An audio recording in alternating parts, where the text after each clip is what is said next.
പശ്ചിമേഷ്യയിലെ ഗസയിൽ യുദ്ധം അവസാനിപ്പിക്കാനുള്ള സാധ്യത തെളിയുന്നു. അത്തരം സന്തോഷകരമായ ഒരു വാർത്തയാണ് പ്രേക്ഷകരിലേക്ക് നമ്മളിപ്പോൾ പങ്കുവയ്ക്കുന്നത്. അമേരിക്കൻ പ്രസിഡന്റ് ജോ ബൈഡൻ മുന്നോട്ട് വെച്ച നിർദ്ദേശങ്ങളോട് പൂർണ്ണമായി യോജിക്കാൻ കഴിയില്ലെങ്കിലും അംഗീകരിക്കുന്നു എന്നാണ് ഇസ്രായേൽ പ്രധാനമന്ത്രി ബെഞ്ചമിൻ നെതന്യാഹു പ്രതികരിച്ചത്.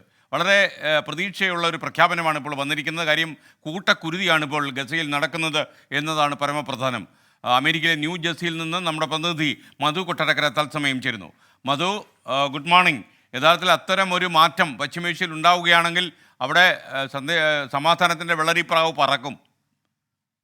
പറയൂ. Good morning S K. അങ്ങനെ വെള്ളരിപ്രാവ് പറക്കട്ടെ എന്ന് നമുക്ക് പ്രത്യാശിക്കാം. 250 ദിവസം അടുക്കാൻ പോകുന്ന ഗസയിലെ ഇസ്രയേൽ ഹമാസ് യുദ്ധം അവസാനിക്കുവാനുള്ള ചില സാധ്യതകൾ തെളിയുന്നു എന്ന് വേണം നമുക്ക് ഇതിൽ നിന്ന് മനസ്സിലാക്കുവാൻ.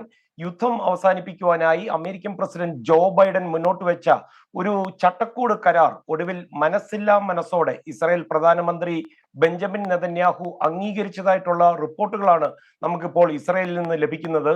ഈ യുദ്ധം അവസാനിപ്പിക്കുവാനുള്ള അമേരിക്കയുടെ ഈ കരാർ നെതന്യാഹു അംഗീകരിച്ചതായി അദ്ദേഹത്തിന്റെ വിശ്വസ്തനും ഇസ്രായേൽ വിദേശകാര്യ ഉപദേഷ്ടാവും കൂടിയായ ഒഫീർ ഫാൾക്കാണ് ഇന്നലെ ഇത് സ്ഥിരീകരിച്ചത്.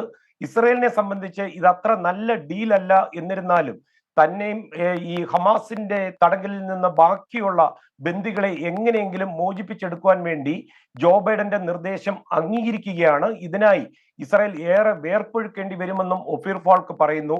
ഹമാസിനെ ഒരു ഭീകര സംഘടനയായി കണക്കിലെടുത്ത് പൂർണ്ണമായും തുടച്ചു നീക്കുന്നതിൽ നിന്ന് എന്നാൽ ഇസ്രായേൽ ഒരു വിട്ടുവീഴ്ചയും ചെയ്യില്ലെന്നും അദ്ദേഹം വ്യക്തമാക്കിയിട്ടുണ്ട്. 3 ഘട്ടങ്ങളായി ഈ യുദ്ധം അവസാനിപ്പിക്കാനുള്ള ഒരു പദ്ധതിയാണ് ജോ ബൈഡൻ മുന്നോട്ട് വെച്ചിരിക്കുന്നത്. ആദ്യഘട്ടത്തിൽ ബന്ദികളിൽ ചിലരെ മോചിപ്പിക്കുകയും 2ാം ഘട്ടത്തിനായി ഖത്തറിനെയും ഈജിപ്തിനെയും കൂടിയൊക്കെ ഒന്ന് പങ്കെടുപ്പിച്ചുകൊണ്ടുള്ള ഒരു ചർച്ചകളാണ് ഉൾപ്പെടുത്തിയിരിക്കുന്നത്. ഹമാസ് അധികാരത്തിൽ വരാതെ ഗസയിൽ നല്ല ദിവസങ്ങൾ ഉണ്ടാകുമെന്ന് ജോ ബൈഡൻ കഴിഞ്ഞ ദിവസം പറഞ്ഞിരുന്നു. ഇതിനു മുമ്പ് ജോ ബൈഡൻ പല പ്രപ്പോസലുകളും മുമ്പോട്ട് കൊണ്ടുവന്നെങ്കിലും എല്ലാം പൊളിഞ്ഞു പോവുകയായിരുന്നു. പ്രത്യേകിച്ച് റമദാൻ സമയത്തെ വെടിനിർത്തൽ നിർദ്ദേശങ്ങൾ ഇസ്രായേൽ തള്ളിക്കളഞ്ഞിരുന്നു. എന്നിരുന്നാൽ തന്നെയും ഇപ്പോൾ നല്ലൊരു വാർത്തയാണ് ഇസ്രായേലിൽ നിന്ന് വരുന്നത്. വിധി ദിനത്തിൽ 24 മാജിക് ജൂൺ 4 ചൊവ്വാഴ്ച രാവിലെ 5 മണി മുതൽ 24-ൽ.